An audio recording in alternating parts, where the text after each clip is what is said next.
Increíble. Mi hermana feminista amarró a mi amigo en plena fiesta familiar. Ella dice, no hice nada malo, él se lo merecía. Ahora mi familia me culpa a mí por no entenderla. ¿Qué demonios hago? Si aún no estás suscrito al canal, haz clic en el botón de suscripción y activa la campanita para no perderte ninguna de nuestras historias. Tu apoyo significa todo para nosotros. Si esta historia te parece interesante, déjale un like. También me encantaría saber de qué ciudad eres, déjanos el nombre de tu ciudad en los comentarios. Ahora, empecemos con la historia. Supongo que todas las familias tienen su oveja negra, o al menos, su persona peculiar. En la mía, ese título se lo lleva mi hermana Laura con honores. Desde que tengo memoria, o bueno, desde que descubrió lo que ella llama la verdad del feminismo interseccional, nuestra casa se convirtió en un campo minado ideológico. Mis papás, Elena y Ricardo, son buena gente, de verdad, pero pecan de una ceguera selectiva que a veces raya en lo absurdo, especialmente mi madre. Laura, unos 3 años mayor que yo, es intensa, dogmática, y parece convencida de que el universo le otorgó la misión sagrada de corregir cada injusticia percibida, por minúscula que sea. A veces, muy de vez en cuando, sus puntos tienen algo de validez, pero la mayoría de las veces se siente como una exageración monumental, una excusa para sentirse moralmente superior al resto de los mortales. Yo soy Mateo, y mi rol no oficial en esta dinámica es el de pacificador, el que tiene que entender, el que debe tragar saliva y poner la otra mejilla para evitar que la cosa escale. Francamente, es agotador. Recuerdo perfectamente, como si fuera ayer, una cena navideña de hace un año. Teníamos de invitados a los Rodríguez, nuestros vecinos de toda la vida. El señor Rodríguez, un hombre bonachón y un poco chapado a la antigua, estaba explicando con entusiasmo su receta secreta para el bacalao. De la nada, Laura lo interrumpió bruscamente, con el tenedor en alto como si fuera una lanza, acusándolo de mansplaining y de apropiarse del espacio culinario femenino. El pobre señor se quedó blanco, sin saber dónde meterse. La señora Rodríguez casi se atraganta con un buñuelo. La cena, por supuesto, se arruinó. Mi mamá, con una sonrisita nerviosa, intentó salvar la situación diciendo, «Ay, es que mi Laura es tan sensible, una gran defensora de las mujeres, ya saben». Mi papá solo suspiró, visiblemente incómodo, y cambió de tema torpemente, preguntando por el clima. Esa es la tónica habitual en nuestra casa. Así que, cuando se anunció la fiesta de cumpleaños de nuestro primo David, una carne asada en su casa, con jardín y todo, una parte de mí se emocionó por la idea de un ambiente relajado, pero otra, la más realista, se encogió de pavor. Laura ya venía calentita desde la mañana porque, según ella, un comercial de detergente que vio en la tele era la epítome de la opresión patriarcal. Suspiré internamente. Mientras nos preparábamos, me acerqué a ella con la mayor diplomacia que pude reunir. Laura, le dije en voz baja, por favor, hoy intenta pasarla bien, ¿sí? Sin analizar cada palabra, solo disfruta la comida y la compañía. Me dedicó una mirada que podría haber congelado el mismísimo infierno. El patriarcado no descansa, Mateo, sentenció, y yo no seré cómplice con mi silencio opresor. Sofía, mi novia, que estaba en nuestra sala y escuchó el intercambio, me lanzó una mirada que decía claramente, prepárate, esto se va a poner feo. Ella ya conoce el percal. Llegamos a la fiesta de David. El ambiente era agradable, música tranquila, el olor a carne asada flotando en el aire. Por un momento, me permití tener esperanza. Craso error. Estábamos reunidos alrededor de una mesa en el jardín, charlando animadamente. Javier, mi amigo de la prepa, un tipo buena onda, quizás un poco bromista pero fundamentalmente inofensivo, estaba contando un chiste popular, de esos un poco anticuados sobre suegras, nada del otro mundo. La mayoría sonreía o ponía los ojos en blanco con diversión. Pero de reojo vi cómo Laura se tensaba. Ella ya venía acumulando ofensas invisibles para el resto, un tío le había dicho mijita al saludarla, otro había cometido el pecado capital de preguntarle si ya tenía novio. Javier, ajeno a la tormenta que se gestaba en la cabeza de mi hermana, terminó su chiste. Entonces, sucedió. Laura se levantó de golpe, con los ojos encendidos. Agarró unas cuerdas de tendedero que David tenía enrolladas cerca de un árbol, y ante la sorpresa y el estupor de todos los presentes, se abalanzó sobre Javier. Empezó a atarlo a la silla del jardín mientras le gritaba una sarta de consignas sobre sus privilegios y su masculinidad tóxica. «Para que aprendas a respetar, opresor», le espetó, mientras Javier, pálido y con los ojos desorbitados, apenas podía balbucear. «¿Pero qué te pasa?». David, el anfitrión, corrió hacia ellos, intentando detenerla. Laura, fuera de sí, lo empujó levemente, gritándole: «No interfieras en la justicia social». El desconcierto fue total. La música pareció detenerse. Sofía fue la primera en reaccionar con claridad, corriendo a ayudar a David a desatar a un Javier que, más que furioso, estaba visiblemente humillado y temblando. Yo me quedé paralizado un instante, procesando la escena surrealista. Mis papás, como no, corrieron hacia Laura, pero no para reprenderla, sino para intentar calmarla. «Laurita, por favor, no así, mi amor», susurró mi mamá, acariciándole el brazo. La fiesta, sobra decirlo, había terminado antes de empezar. El viaje de regreso a casa fue una tortura silenciosa, densa como una olla de atole olvidado en el fuego. Cada uno iba sumido en sus pensamientos, o al menos eso quiero creer. Yo, por mi parte, sentía una mezcla hirviente de vergüenza, rabia e impotencia. Apenas cruzamos el umbral de la puerta, no pude contenerme más. «Mamá, papá», empecé, intentando mantener la voz firme pero sin gritar. «¿Se dan cuenta de la gravedad de lo que hizo Laura? Ató a una persona. Lo humilló delante de todos». Mi mamá, Elena, se quitó el abrigo lentamente y suspiró, como si yo fuera el que estaba siendo irracional. «Ay, Mateo, no empieces otra vez con tus exageraciones. Tu hermana es muy apasionada con sus ideales, ya la conoces». Seguramente ese muchacho, Javier, dijo algo que la provocó mucho. No debió ser tan imprudente con sus chistes. Conoce el carácter de Laura. Casi me caigo de espaldas. ¿El carácter de Laura? ¿Era esa la justificación para un acto así? Mi papá, Ricardo, simplemente murmuró algo sobre estar cansado y que ya, dejen el tema por la paz, mañana será otro día. Se escabulló hacia su estudio, como de costumbre, evitando cualquier confrontación. Intenté hablar con Laura directamente.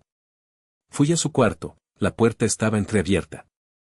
Ella estaba tranquilamente revisando su teléfono, como si acabara de volver de un paseo por el parque. «Laura», le dije, apoyándome en el marco de la puerta, «¿podemos hablar de lo que pasó? En serio, lo que hiciste no estuvo bien». Ella ni siquiera levantó la vista. «No tengo nada que hablar contigo, Mateo», respondió con frialdad. «Si no eres capaz de ver la violencia inherente en las palabras de ese tipo, entonces eres parte del problema. Un traidor al género».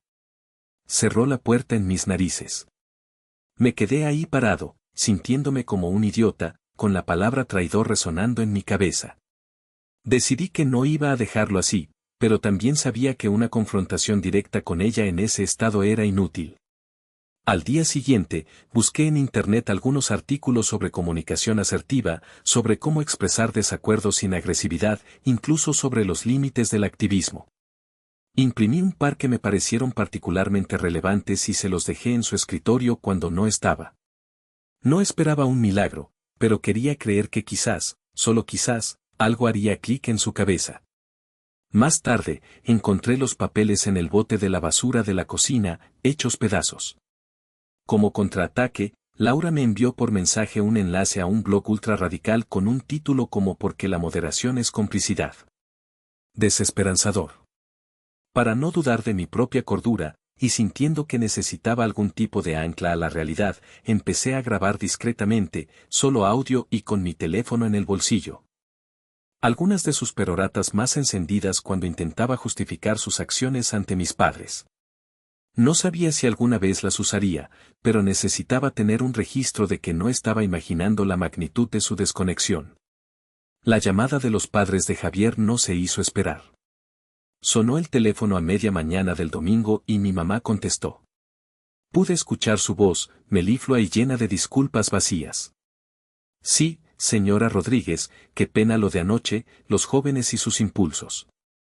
Laura es muy sentida, usted sabe, no fue su intención causar tanto alboroto. Colgó y se giró hacia mí con el ceño fruncido. Ya ves, Mateo. Por tu culpa y la de tu amigo, ahora tenemos que lidiar con esto. No podía creer lo que oía. ¿Mi culpa? Más tarde, mis padres tuvieron la brillante idea de presionar a mi primo David. Lo llamaron y, según me contó él después en una llamada cargada de incomodidad, le pidieron que hablara con los papás de Javier, que les explicara que Laura es especial. Que no lo hizo con mala intención y que sería una pena arruinar una amistad de años por un malentendido. David estaba furioso.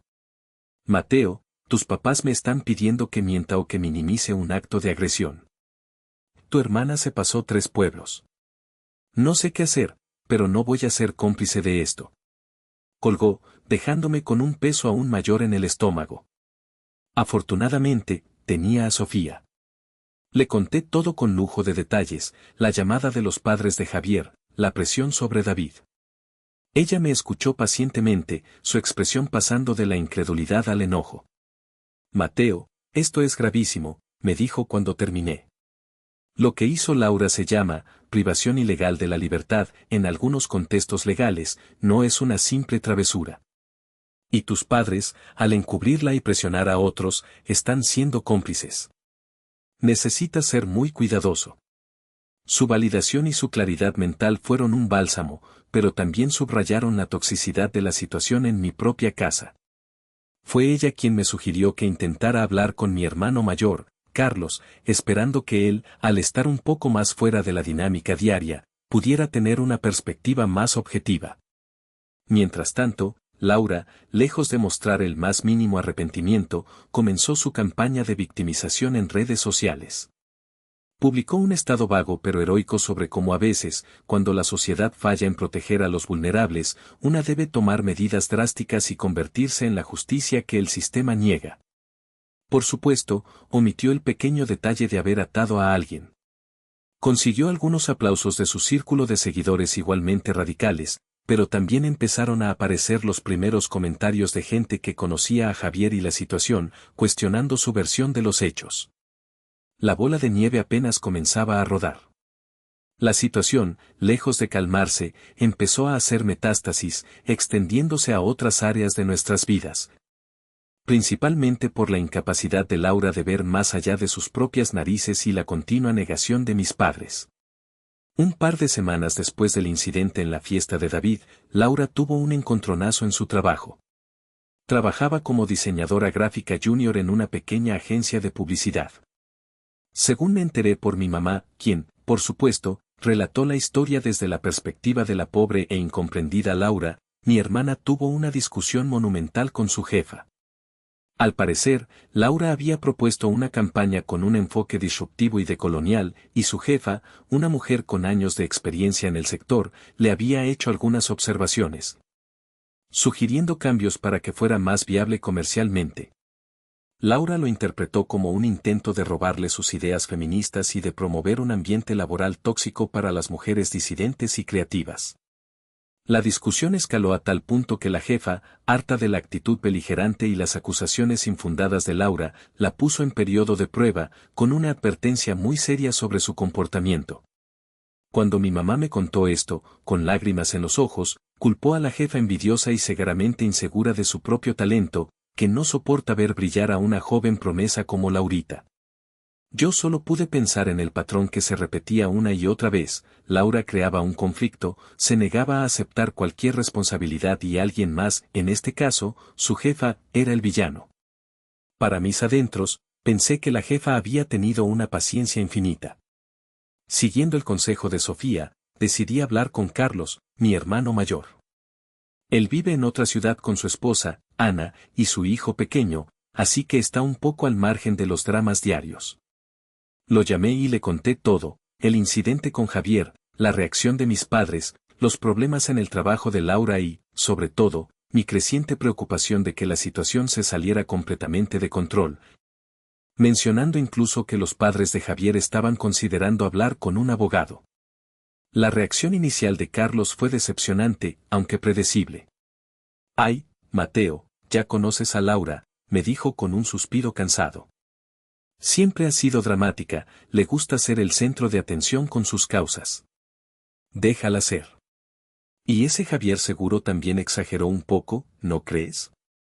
Sentí una punzada de frustración. ¿Nadie en mi familia era capaz de ver la gravedad del asunto? Sin embargo, cuando le mencioné específicamente que los padres de Javier eran amigos de toda la vida de nuestros padres y que la amenaza de un abogado podría dañar seriamente la reputación familiar, y sobre todo, cuando le conté cómo casi despiden a Laura de su trabajo, noté un cambio en su tono. Bueno, eso del trabajo sí es más serio, admitió. Una cosa son sus rollos ideológicos y otra que no pueda mantener un empleo. Y lo de los abogados, eso sí podría traer problemas al nombre de la familia, Mateo. Su esposa, Ana, que al parecer estaba escuchando la conversación, también le expresó su preocupación. Ana siempre ha sido una persona muy centrada y con poco aguante para las tonterías. Me prometió hablar con nuestros padres y con Laura cuando vinieran de visita el próximo fin de semana para el cumpleaños de la abuela. Era un pequeño avance, pero un avance al fin. Mientras tanto, mi tía Gloria, la hermana de mi mamá, fiel a su estilo, no tardó en echar más leña al fuego. Llamó a mi mamá, no para ofrecer apoyo o consejo, sino con el pretexto de estar muy preocupada, pero en realidad para enterarse de todos los detalles jugosos del chisme y, de paso, para transmitirle que en el club ya todo el mundo está hablando de cómo Elena y Ricardo no han sabido educar a Laura y que qué vergüenza para una familia tan decente. Esto, por supuesto, estresó enormemente a mi mamá, pero en lugar de hacerla reflexionar sobre el comportamiento de Laura, la hizo atrincherarse aún más en su defensa numantina. La gente es muy envidiosa y no entiende a las personas con convicciones fuertes como mi Laurita, me dijo después de colgar con la tía. El cumpleaños de la abuela se convirtió, como temía, en otro escenario para el Laura Show. Estábamos todos reunidos, intentando mantener una apariencia de normalidad. Sofía, valiente ella, había accedido a venir conmigo. En un momento, mientras Sofía charlaba animadamente con unas primas sobre sus estudios de ingeniería, Laura se acercó y, con su habitual sutileza de elefante en cristalería, empezó a interrogarla sobre por qué había elegido una carrera tan tradicionalmente masculina y si no sentía que estaba reforzando estereotipos de género opresores. Sofía, que tiene una paciencia admirable pero también un carácter fuerte, se defendió con argumentos sólidos y calmados. Laura, al verse superada en lógica, la tachó de estar alienada y ser una vendida al sistema patriarcal. Antes de que pudiera seguir, intervine. Laura, ya basta, le dije con una firmeza que sorprendió a todos, incluyéndome a mí. Sofía tiene derecho a estudiar lo que le dé la gana y tus opiniones no solicitadas no le interesan a nadie aquí. Se hizo un silencio incómodo. Laura me fulminó con la mirada, pero por primera vez, se calló. Mis padres nos miraban con desaprobación, pero no dijeron nada en ese momento. Fue la primera vez que la familia me veía confrontar a Laura tan directamente por defender a alguien más. Sofía me apretó la mano por debajo de la mesa, agradecida. Para colmo de males, Javier me llamó unos días después, desanimado. Me contó que sus propios padres, después de la presión inicial, ahora le estaban pidiendo que dejara las cosas así, que no valía la pena tener problemas con tus papás, Mateo, que son amigos de toda la vida. Javier se sentía completamente frustrado, como si el mundo entero se hubiera puesto de acuerdo para proteger a Laura y dejarlo a él como el problemático. Siento que me agredieron y encima tengo que callarme para no hacer olas, me dijo con amargura. La sensación de injusticia era cada vez más sofocante. La tensión en casa era casi palpable, como una tormenta eléctrica a punto de desatarse. La amenaza de acciones legales por parte de los padres de Javier, aunque momentáneamente suavizada por la presión que ellos mismos estaban recibiendo, seguía flotando en el aire como una espada de Damocles. Y se materializó. Un martes por la tarde, llegó un sobre con un sello de un bufete de abogados. Iba dirigido a mis padres y a Laura. Era un requerimiento formal, una notificación extrajudicial, detallando el incidente, la agresión sufrida por Javier, el daño moral y la exigencia de una disculpa pública y formal. Además de un compromiso por escrito de que Laura no volvería a acercarse ni a molestar a Javier. De no cumplirse en un plazo de 10 días, iniciarían acciones legales por la vía civil y, posiblemente, penal. El pánico se apoderó de mis padres. Mi mamá se puso pálida como el papel y se le llenaron los ojos de lágrimas. Mi papá, por primera vez en mucho tiempo, parecía genuinamente asustado, pasándose las manos por el cabello una y otra vez mientras releía el documento. Laura, en cambio, reaccionó con una mezcla de indignación y desafío. «No puedo creer que se atrevan», exclamó. «Esto es una clara intimidación. Y quieren silenciarme por ser una mujer que dice la verdad». Mis padres, desesperados, intentaron organizar una cumbre de paz de último minuto. Invitaron a Javier y a sus padres a casa, con la esperanza de aclarar las cosas y evitar el pleito. Fue una de las escenas más surrealistas y desastrosas que he presenciado. En lugar de mostrar el más mínimo atisbo de arrepentimiento o disposición a disculparse, Laura llegó a la sala con una pila de fotocopias de artículos y manifiestos feministas, dispuesta a educarlo sobre la opresión sistémica que valida las microagresiones que Javier cometió. El papá de Javier, un hombre normalmente tranquilo y muy correcto, perdió los estribos. «Y señora, su hija agredió físicamente a mi hijo y lo humilló», le dijo a mi madre, con la voz temblando de rabia contenida. «No estamos aquí para una clase de sociología, estamos aquí porque esperamos una disculpa y que su hija entienda de una vez por todas que sus actos tienen consecuencias graves». Laura, lejos de amedrentarse, le respondió con una sonrisa condescendiente que la verdadera agresión es la ignorancia patriarcal y la cultura de la cancelación contra las voces disidentes. La reunión terminó abruptamente, con los padres de Javier levantándose y diciendo que sus abogados se encargarían del asunto. Las relaciones, ya tensas, se rompieron por completo. Después de esa debacle, noté un cambio sutil pero significativo en mi papá. Lo encontré varias veces en su estudio, tarde en la noche, investigando en Internet términos como manejo de la ira en adultos, trastornos de la personalidad y límites familiares. No me dijo nada directamente, pero era evidente que la situación lo estaba afectando profundamente y que, quizás, solo quizás, estaba empezando a cuestionar la narrativa familiar que siempre había protegido a Laura.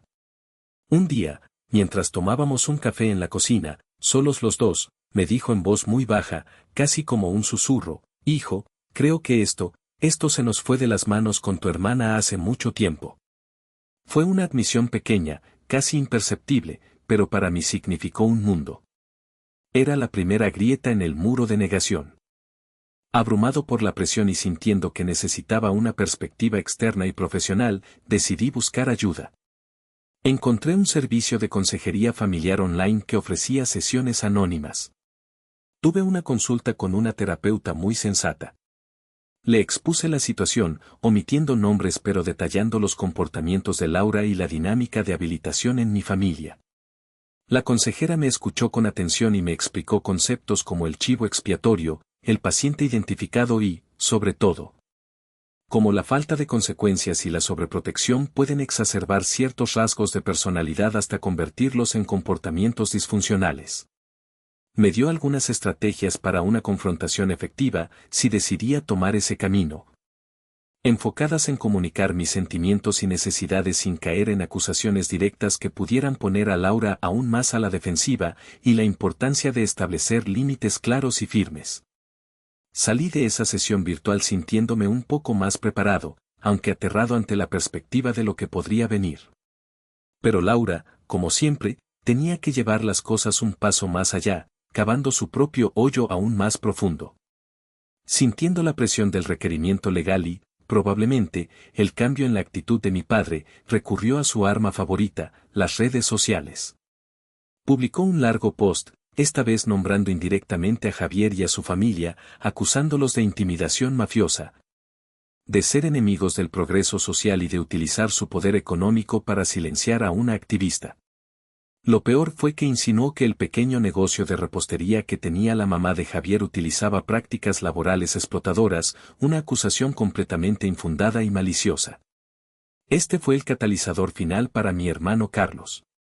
Su esposa, Ana, conocía bien a la mamá de Javier y sabía el esfuerzo y la dedicación que ponía en su negocio. Cuando Ana le mostró el post a Carlos, él explotó.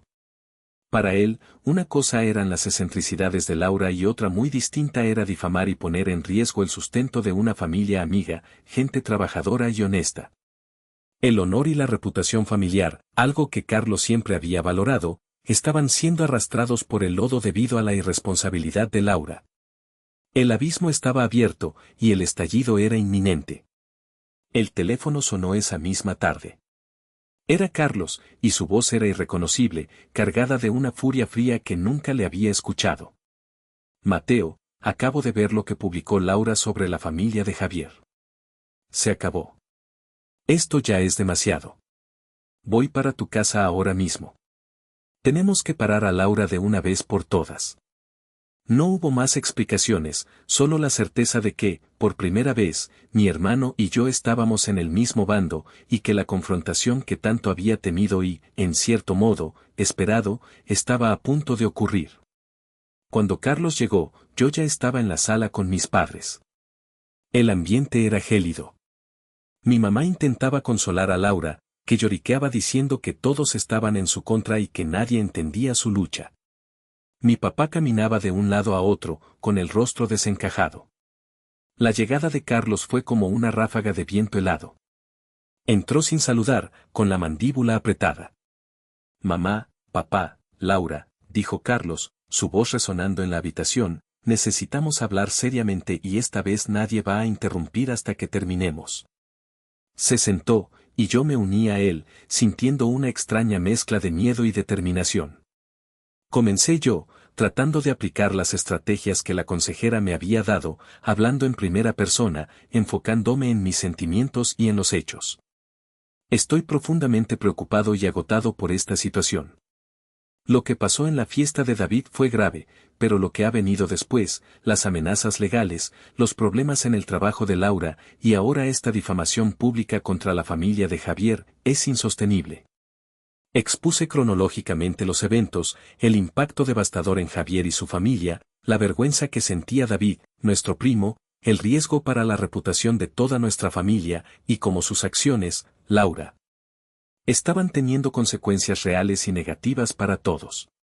Mencioné el estrés de mis padres, mi propia angustia, la forma en que había afectado mi relación con Sofía, quien ya evitaba venir a casa. Laura intentó interrumpir varias veces con sus justificaciones habituales, que si el patriarcado, que si la misoginia internalizada, que si ella era la víctima. Pero esta vez, Carlos la cortó en seco. No, Laura. Esta vez vas a escuchar, le dijo con una autoridad que la dejó momentáneamente sin palabras. Has hecho daño real. Has humillado a personas, has mentido y ahora estás difamando a gente inocente.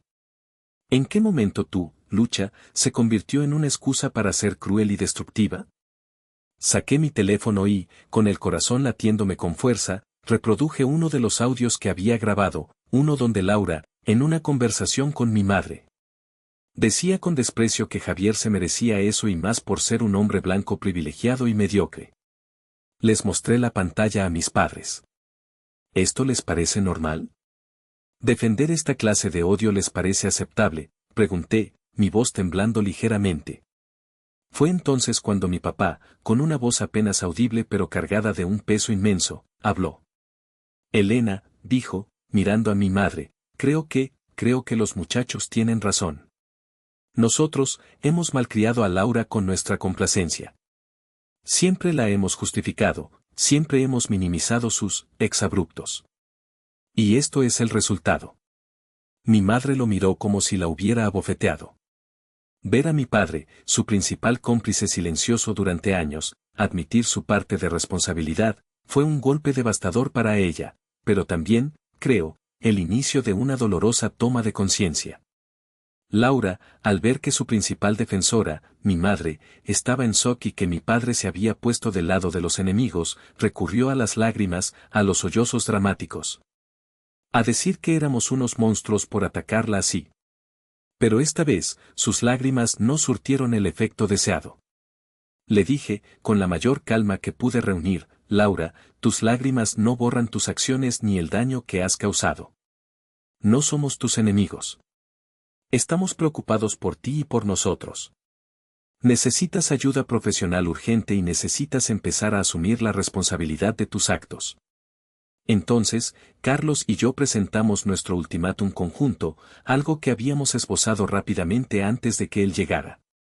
Laura, dijo Carlos, o buscas terapia seria con un especialista que nosotros aprobemos, ofreces una disculpa pública, clara y genuina a Javier y a su familia, retractándote de tus acusaciones.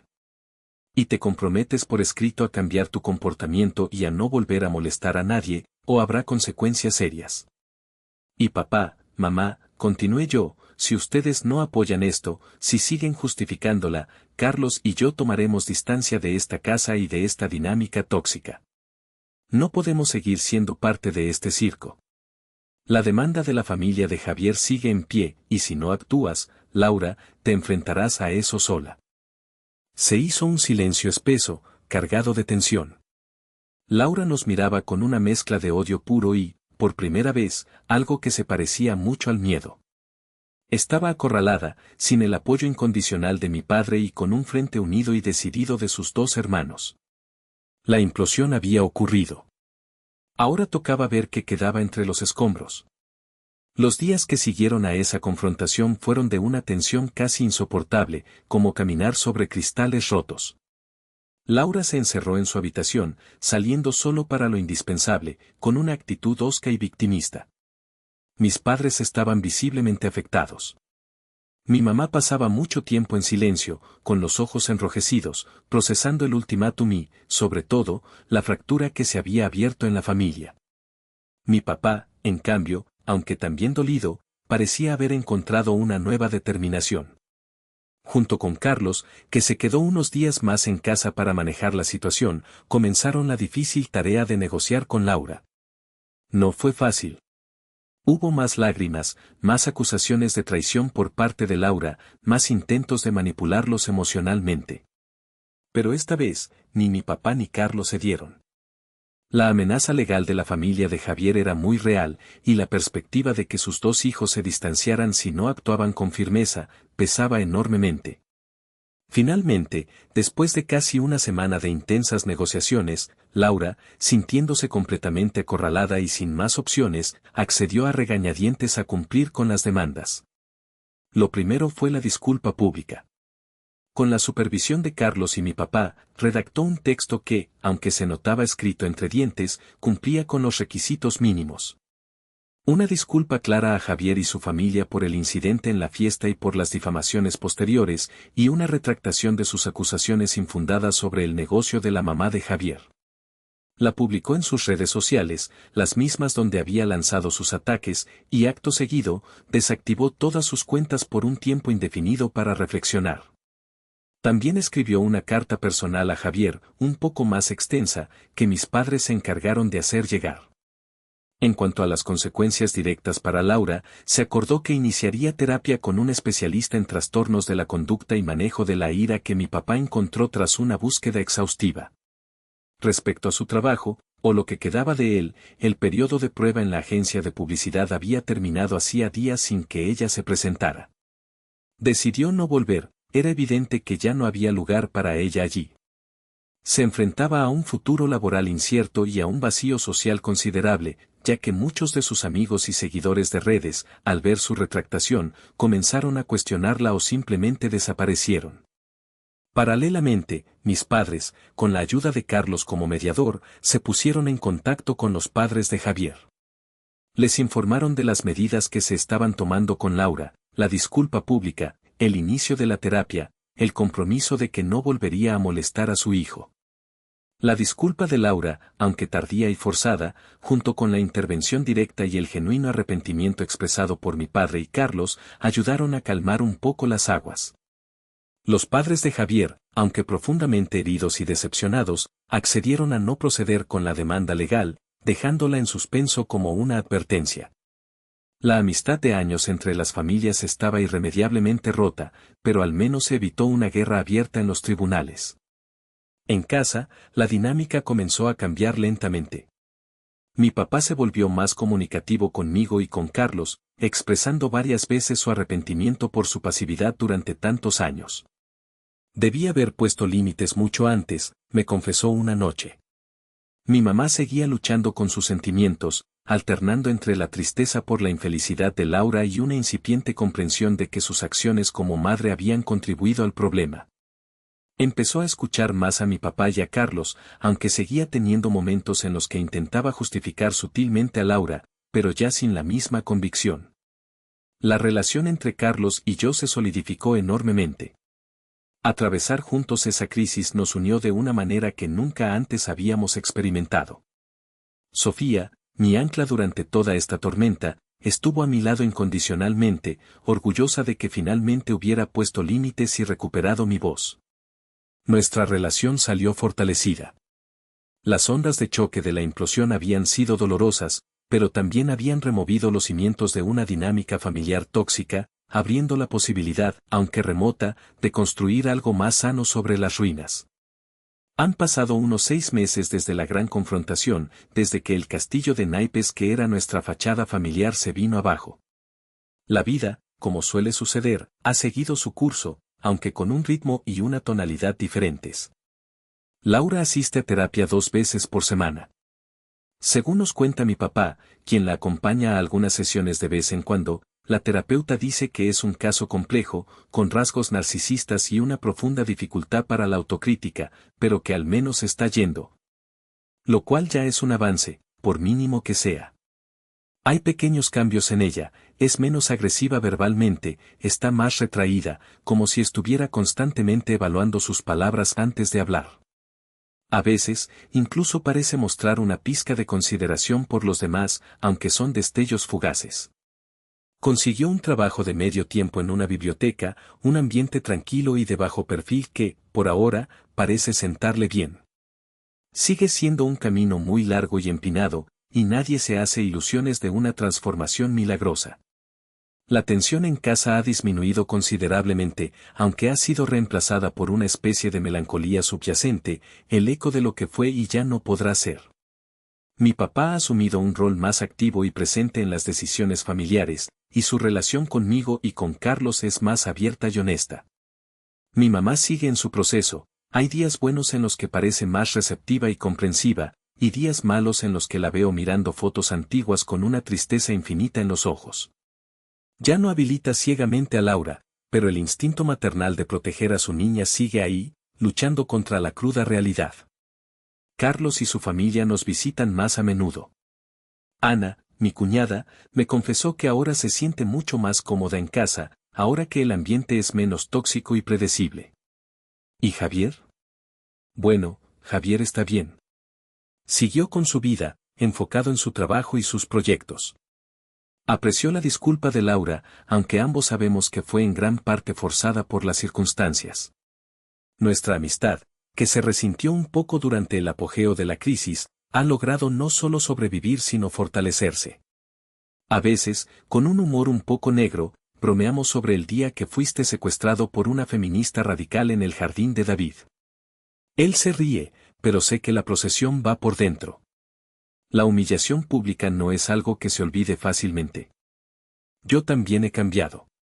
Aprendí a establecer límites firmes pero serenos, no solo con Laura, sino en general. Aprendí que mi paz mental no es negociable y que tengo derecho a exigir respeto, incluso dentro de mi propia familia. La relación con Laura es distante, educada. Ya no intento razonar con ella sobre sus ideologías, simplemente cambio de tema o me retiro si la conversación toma un cariz tóxico. Laura, ese tema no lo voy a discutir contigo, se ha convertido en una frase recurrente, y sorprendentemente, a veces funciona. A veces, en la quietud de la noche, me pregunto si Laura realmente internalizará las lecciones de todo esto, si algún día comprenderá que el feminismo, o cualquier causa noble, busca la igualdad y el respeto mutuo, no la imposición violenta de ideas ni la humillación del otro. O si simplemente aprendió a ser más sutil, a enmascarar mejor sus impulsos. Honestamente, no tengo la respuesta. Solo el tiempo lo dirá. La vida no es una película con finales felices y pulcros donde todos los problemas se resuelven mágicamente. Nuestra familia no se transformó en un modelo de armonía de la noche a la mañana. Pero rompimos un ciclo tóxico que nos estaba consumiendo a todos. Aprendimos, algunos más dolorosamente que otros, que el amor sin límites, sin responsabilidad y sin consecuencias, no es amor, es negligencia. Por ahora, hay una calma frágil en casa, una paz ganada con mucho esfuerzo y lágrimas, y la tímida esperanza de que el verdadero respeto, y no solo la ideología mal entendida o los lazos de sangre, guíe nuestros caminos en el futuro. Dejo esa pregunta abierta, porque la verdad, es una incertidumbre con la que todavía estoy aprendiendo a vivir.